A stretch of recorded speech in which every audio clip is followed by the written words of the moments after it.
So could you say something about how the Indigenous Peoples Institute here at Seattle University got started? Well, when I got here, I wanted to look for Indigenous students here because I was lonely, and so I found some, a few, and then we had little meetings and stuff, and just seeing if they wanted to show themselves and organize and be a presence, because I thought it would be good if they were a presence here, and they hadn't been organizing like that. The native students that were here were just part of the very multicultural setup here. So I thought, well, that would be good. And then I always had this dream of honoring the wisdom that's the oldest wisdom here on these lands and waters. Among all these living ones, there's a very old wisdom, beyond time.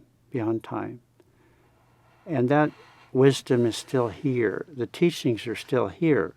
And the ceremonies are still here, thank God. They had to go underground for so many years for fear of persecution. But now they're up and they're strong, all the Longhouse ways, Siawan or Skalalitut. And I thought, why?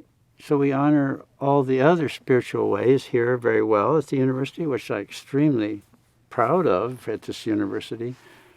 What about their presence, their teachings, and what they're doing now in the world, the original people from here? And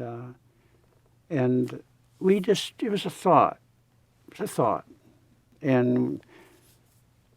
And then marvelous benefactor, Steve and Tricia Trainer, in their living room one night, they said, you keep talking about that all the time, about wanting them on an equal, honored presence here, their teachings, their wisdom. And I said, yeah, I guess I do. And they said, do you really want to work on that? So I said, well, yeah, I would. And so they said, well, we'll back you. We'll back you with a big grant if you want to work on that. So then I go to Christina, Dr. Christina Roberts, who's a native professor in the English department, and I beg her, because I know it has to come from the people. She has to be in the lead.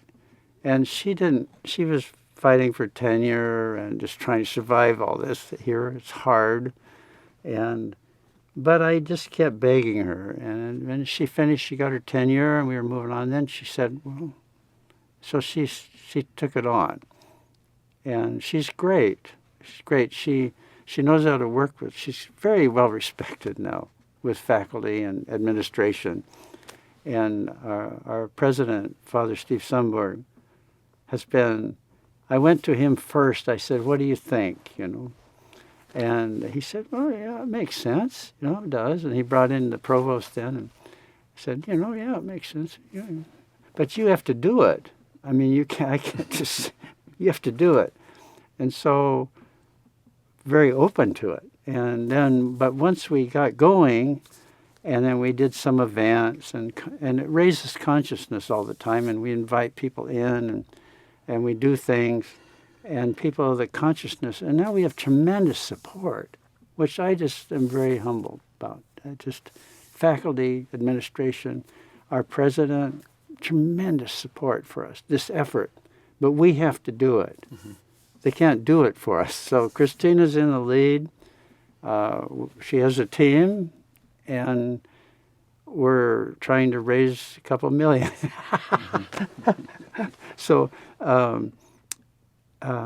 we want it to be going on forever, for perpetuity, as long as this is here. Mm-hmm. And so I'm extremely grateful for Steve and Tricia Trainer, and now we're reaching out to benefactors a lot and doing fundraisers, and it's been overwhelming, the response. Mm-hmm. So it says something really important. I think the people are aware of the people, mm-hmm. and they know they have something in them, mm-hmm. I remember in my early days, it goes right back to my early days, and I'd be sitting there and I'd look at an elder sitting there, you know, the braids and penalty check, and you know, they don't show you much. They just are there. And I thought, my God, you know, what's in there? What is that mystery in them? And I still ask that. I stand in awe of it.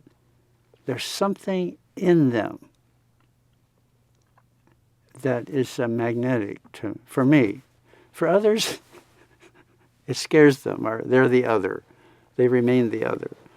Or they're terrorized by them. Well, I'm afraid to drive, you know, I'd be living there all these years. I'm afraid to drive through Swinomish. I say, are you serious? Are you serious? I mean, the kindest people you'll ever meet in your life, you know, if you're kind and respectable. But it's just awesome because they have this something. It's something they have.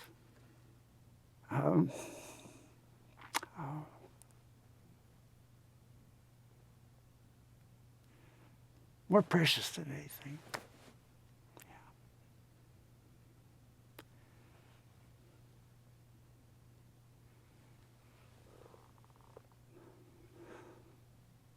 And being able to be around it is good. It's just, God, you know, to be with them is the highest honor. And that can be the res, it can be the streets. It's the highest. They're here. They're here. And they're here to stay. You know, they tried to erase them, but they couldn't do it.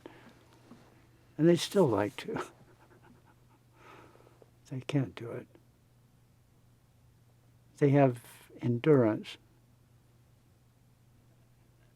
Daryl Hilaire from Lummi says it's the spirit of our ancestors. Indomitable spirit. That's probably as close as you might get to this mystery. And like you had mentioned before, it's so odd because they're so persecuted and ignored and vilified and ridiculed. God, what they've been through. And yet, they're here. Yeah. And getting stronger. Yeah.